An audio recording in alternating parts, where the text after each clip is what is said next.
y'all finna get a cut. See, look, I'm back to life. I'm back to looking good. I know my hair look a little crazy because I just got out the shower. But I'm back to looking good. Like, come on, bro. Told you, bro. I told you. But hey, finna react to some videos. All right, chat. We finna react to some videos. Drug coming out, bro. Like, it's every day. It's a new drug, bro. Like, I never heard of these. So, finna see what these drugs are. At this point in YouTube history, I think everybody has watched at least one video about crazy or obscure drugs. And Yeah, I while have. these videos are interesting, usually if you've seen one, you've seen them all. And typically the entries are rather surface level. Fortunately, this video is different. We're gonna cover drugs that are so random and so unknown by the general public that even super niche internet communities don't know about them. Oh yeah, and this list gets crazier as it goes on. Let's begin. I'm trying to hear, bro. Oh, I heard about. I heard about. What? Let me see.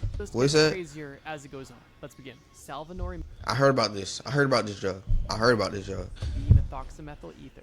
If you thought of salvia when you heard salvinorin in the jumbled mess of scientific smart people speak, then you would be correct. But this isn't just regular salvia. This video is about oh, this ain't salvia. Never mind. And this stuff is way crazier than regular salvia. In fact, I think a good name for this would be super salvia. But in case you're unfamiliar with regular salvia, let me recap quickly. You see, with regular salvia, from every trip report that I've seen, using salvia is almost a guaranteed miserable time. And even at that, the bar is so low for salvia that even a good experience is pretty much just not being as traumatized as the majority of people that take it. But salvia B isn't regular salvia. This drug is salvia's crackhead cousin. Honestly, for all intents and purposes, this drug is probably one of the most cursed compounds ever made for a variety of reasons. Who, like, how does this, like, this is what I be, like, thinking, like, how does this, like, who makes this? Like, how does, like, I know it's from a plant, but, like, how do you just go and just eat a plant and then just get fried? Like, I don't get it. Like, how do you discover shit like this? Like, I don't understand. For starters, the National Library of Medicine states that this chemical is among the most potent and selective kappa opioids known. And in this case, stronger is not always better. To this date, there has only ever been one reliable salvinorin B trip report. And that's simply because even some of the most seasoned psychonauts don't want to touch it. Likely because it's a cursed compound with a ridiculously long half-life. According to sources, salvinorin B is 5 times more potent than salvinorin A and lasts for a duration of 2 to 3 hours. Which brings using this drug into the realm of sheer insanity. If you were crazy enough to want to try this drug, you would need to heavily mentally prepare yourself beforehand. Because breakthrough drugs like salvia, which means that your trip could feel longer than it actually is in real life. Time dilation is one of those things that's commonly discussed online, yet nobody really knows how or why it happens. In a post I found on the DMT forum, a user states, "I felt like I lived an entirely different life in the DMT world. It felt like 10 years or so. I even had a family." And if that's not crazy enough, another user commented on this post saying, "This happened to me on salvia, and I had absolutely no awareness of this life. I lived a whole lifetime in another life, and then zap, I'm in my bedroom. It was unsettling to me." And another user discussing his trip wrote, "What feels like an eternity only lasted 15 minutes. Keep in mind, this is crazy, regular bro. salvia, which only lasts 5 to 20 minutes. Considering salvinorin B is 5 times more potent and lasts about 15 times longer, it's no wonder why so few even dare to try it. So what happened to the person that did take this compound? Well, for that we actually need to look at the research paper. Yeah, a research paper. The doctors here had the psychonaut in the study measure his dose in micrograms, which is extremely tiny. An average dose of regular salvia is measured in milligrams, which is obviously much more. The psychonaut in this study, which is basically just a fancy name for someone who likes psychedelics, said the following about his experience with salvinorin B. "My head was observed to retract, and my face was frozen in a frighteningly blank expression as if I were having a stroke. My hands adopted a strange pose and waved around very slowly, alternately creepily awkward and graceful. I remembered none of this." Then, when talking about actually breaking through on the chemical, which basically means losing track of your current reality and entering hyperspace, they wrote, "I wasn't actually perceiving any objects in my environment. It was my mind that I was perceiving, as a manifestation of the movement of a 5-dimensional object through a 4-dimensional membrane."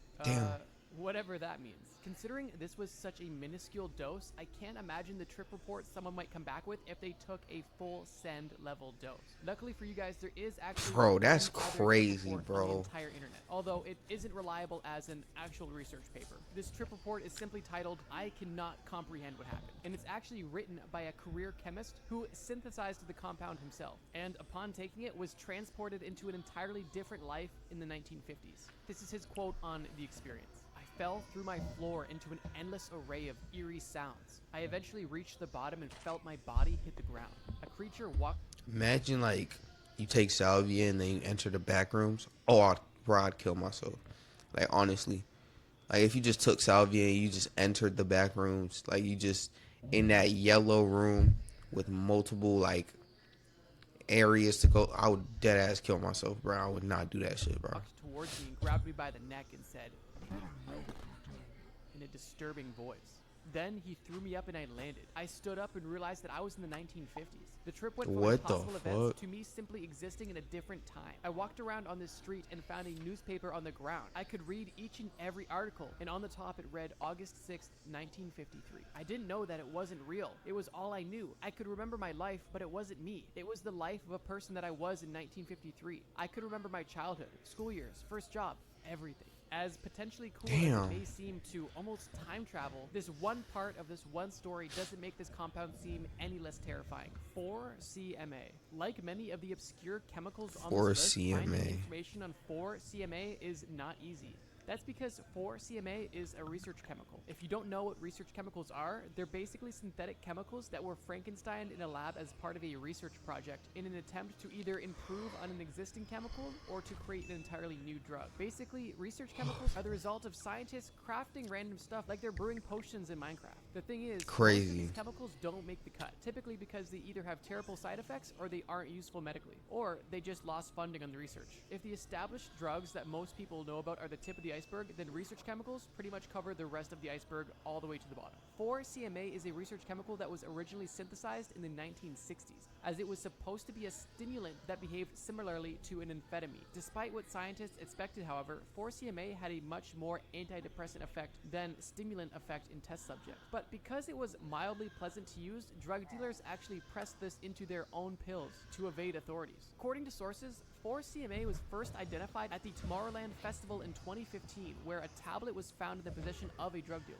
Then it seemed to have disappeared while a study conducted in 2019 reported detection of 4-CMA in pills once again. Now you might be curious, why is the slightly pleasant antidepressant on this list? Well, it turns out that this drug is highly neurotoxic to its users. In studies done with rats, it was found to permanently reduce serotonin, and in further studies done on it, it was also found that, quote, administration of 4-CMA caused a prolonged reduction in the levels of serotonin in the brain 1 month after injecting a Ain't gonna single lie. dose of the drug. In other Ain't words, gonna it lie. physically I don't know if it's just me, but I don't really know what he's talking about.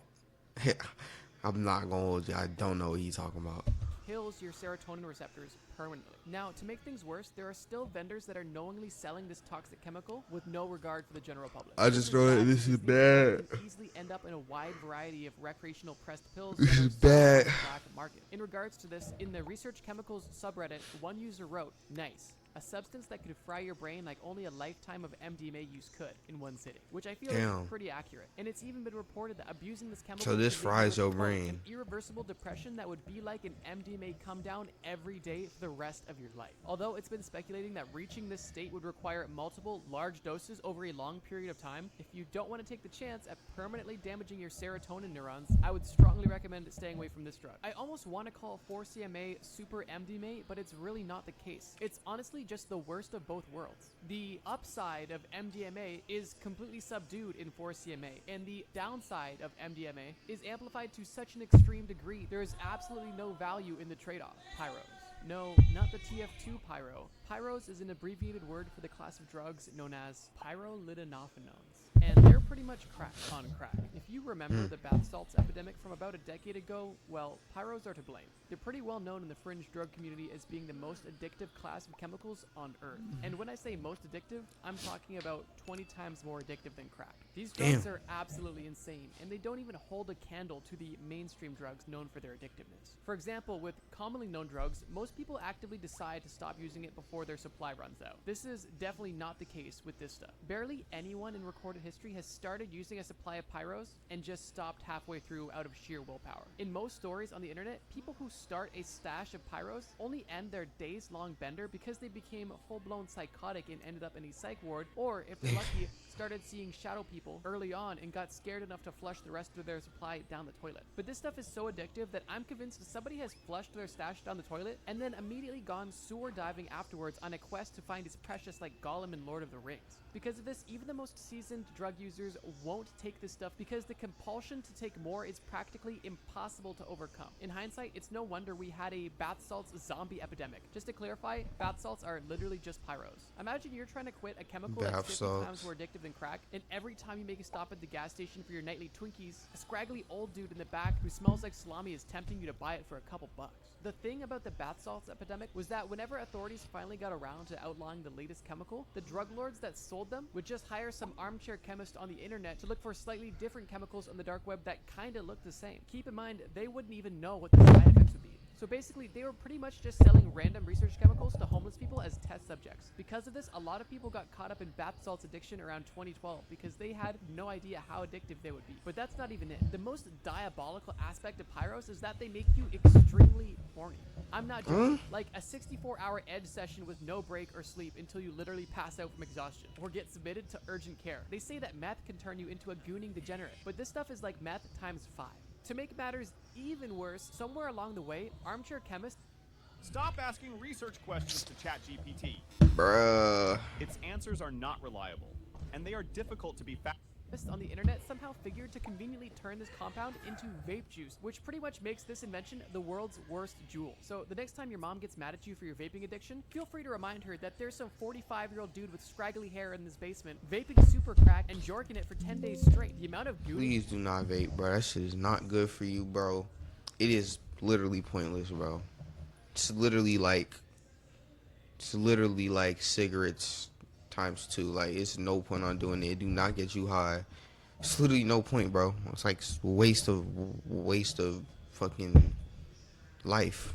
Don't vape, bro. Pyro's cause would literally make your average Discord moderator look like a Buddhist monk. Long story short, outside of their extremely addictive qualities, these drugs are well known for turning you into a D1 gooner. Like, legitimately, the Michael Jordan of gooning. From what I've read, this drug easily makes you the biggest degenerate in the world. Trust me when I say, pyros are one diabolical class of drugs. 5-MeO-DMT. 5-MeO-DMT is basically DMT's mysterious grandfather. Oh, no, what that is. Talked about in the medieval video were mysterious. Oh, no, what that is. By this chemical compound. This chemical is sometimes nicknamed the God molecule, and surprisingly, unlike other chemicals on this list, this substance is actually naturally occurring. But this isn't found in a mushroom or tree bark like normal drugs. 5-MeO-DMT is naturally occurring in toad venom, of all things. I mean, talk about hardcore. Unlike the toad venom.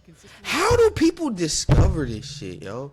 Like, what the hell? Trip brought on by regular DMT. Whether or not 5-MeO-DMT is going to be a glowing spiritual experience or an existential crisis was basically a coin flip. And that's a problem, because if you choose to inhale this stuff, it is reported that this trip could last up to 2 hours, which is 8 times longer than regular DMT's duration of roughly 15 minutes. And unlike most psychedelics, in which people usually report pleasant experiences when they use the drug with reverence and respect, 5-MeO-DMT doesn't care how nicely you treat it. And that sucks, because if you have a bad time, you could have a very bad time for up to 2 hours. Additionally, in my armchair psychologist opinion, I'd wager that a bad trip on 5-MeO-DMT is at least 10 times worse than a bad trip on regular DMT. To prove this point, I'm calling upon a popular website known to host trip reports. On this website, there's a category for bad trips. For context, with regular DMT, some titles of bad trip reports include First Breakthrough, Ego Loss and Bad Trip, Accelerating the Evil and Ego Death, A Cautionary Tale, Unprepared Liftoff into the Worst Case Scenario, and Too Much for a First Time. Which, to be honest, pretty much sounds like they either took too much or experienced ego death, which is kind of a normie experience with psychedelics. Now, on the other hand, here are the titles for bad trip reports on 5-MeO-DMT.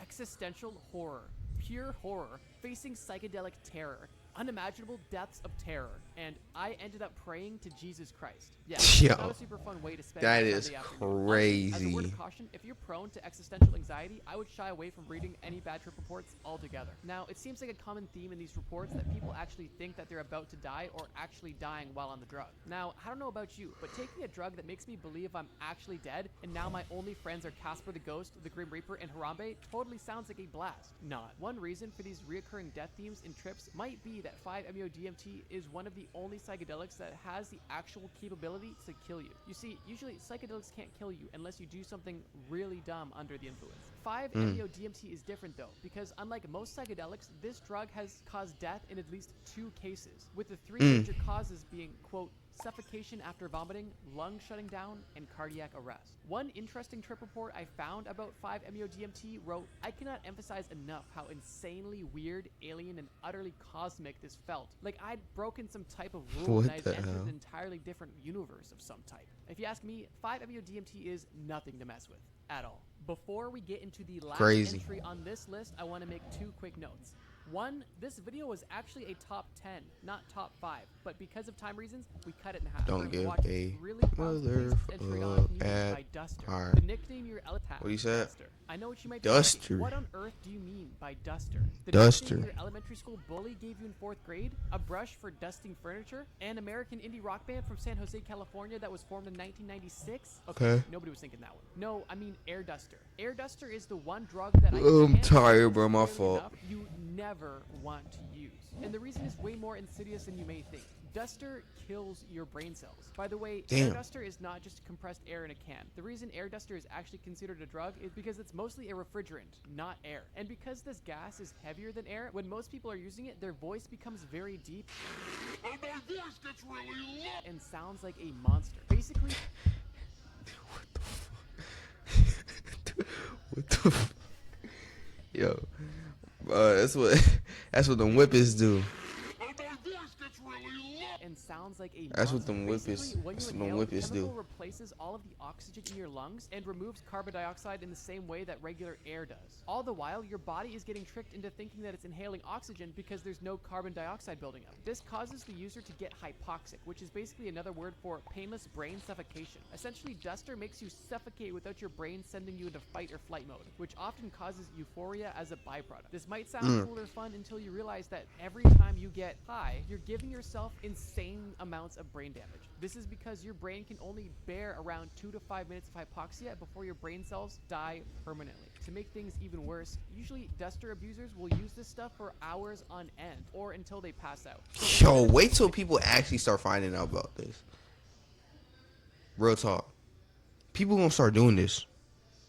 I wouldn't be surprised if people start inhaling this, like real talk. They already doing whippets. Like it literally says on the bottle for a whippet or whatever it's called. Do not inhale. Like niggas are so dumb. Niggas actually inhale that shit. Like, okay, once, twice. But goddamn, nigga, you doing this on a daily basis? Like, bro, nah, that's crazy, bro.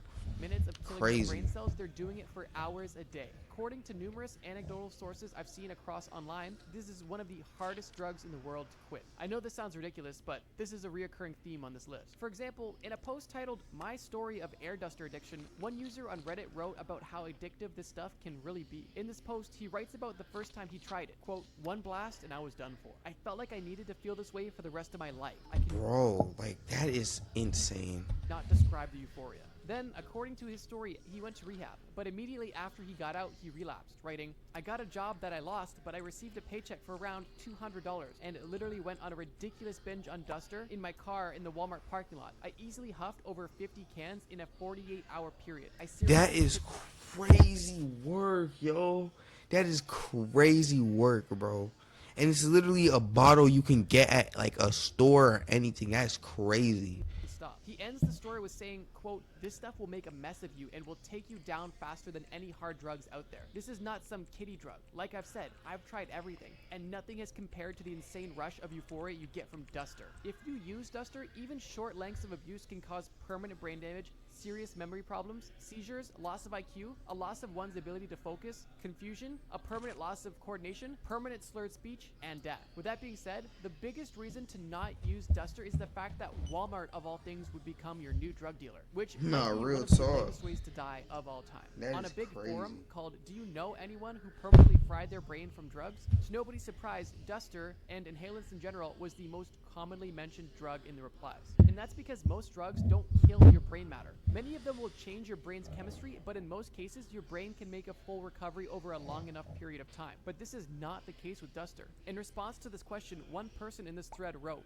I worked at a movie theater, had a coworker who was above average intelligence. He got into inhaling air cans. After 3 months, he was pretty much the dumbest person I ever knew. He didn't make much Damn. sense, and he thought everything was so funny. Another user wrote about their Duster experience, and I think That's it's safe to say sad, that yo. this stuff is definitely no joke. According to the That's poster, they, sad. quote, probably inhaled dust off 3 to 10 times a day for 2 years. Then they talk about when they finally quit it. Quote, by the time I stopped, I could not understand language much. I couldn't Oh my understand the God. concept of family or why anything worked how it was supposed to work. Sometimes I read and words suddenly looked like foreign shapes to me and I can't decode them in my head. I'm lucky I'm not like that to this day.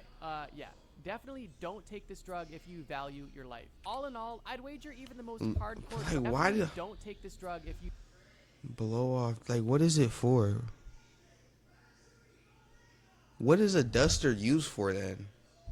value your life. All in all, I'd wager even the most hardcore drug nerds out there haven't heard of at least one of the chemicals I mentioned on this list. But if not, don't worry, because this is just the tip of the iceberg. Because like I mentioned earlier, there is another list ready to go if you guys want it. To summarize, some key Oh, takeaways shoot. are, don't use 5-MeO-DMT unless you want to buy a 2-hour timeshare in the Shadow Realm. If the weird guy from high school who took way too much interest in organic chemistry tells you he has some super salvia, don't take it. If a smelly looking guy with a blank stare starts eyeballing the air duster in your shopping cart at Walmart, don't give it to him. Don't ever take black market MDMA at a rave because it might cause an endless depression. And don't listen to anyone that says using bath salts is a good idea. And please, for the love of God, don't hit someone else's bath salts vape, especially if it feels sticky. Source? Trust me, bro. Just don't do drugs. Do not do drugs. They're not good for you. Yeah, just don't do drugs. Like I really don't see the point in any of these drugs, honestly. Like, nigga, just like smoke weed or something. If you have to, smoke weed or like, you know what I'm saying? You ain't gotta go to the extreme. Like, niggas be trying to get fried out their mind. Like, damn, bro, it's never that serious. Like, what the hell? But hey, man, catch y'all niggas in the next video.